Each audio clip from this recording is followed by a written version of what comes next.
ప్రకృతి సౌందర్యంతో పర్వత శ్రేణులు, పెన్నా, పాపాగ్ని వంటి పుణ్యనదీ ప్రవాహాలు, అరణ్యాలతో కూడిన సుందర భూమి కడప జిల్లా.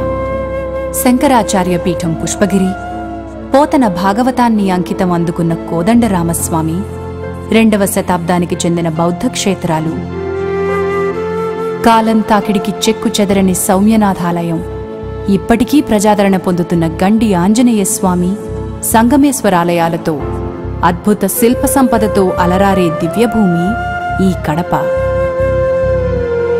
మౌర్యులు, శాతవాహనులు, చోళులు, పల్లవుల నుండి బ్రిటిష్ వారి దాకా చారిత్రక ప్రాధాన్యతను సంతరించుకున్న గండికోట, సిద్ధవటం వంటి కోటలతో ఘనతకెక్కిన వీరభూమి ఈ కడప. సంకీర్తనాచార్యుడు అన్నమయ్య, కాలజ్ఞాన తత్వబోధకుడు వీరబ్రహ్మం, కవి, సామాజిక సంస్కర్త యోగి వేమన సంచరించిన పుణ్యభూమి కడప. సత్యం, శివం, సుందరం కలిసి విలసిల్లిన సిద్ధభూమి ఈ కడప జిల్లా. రండి చూద్దాం.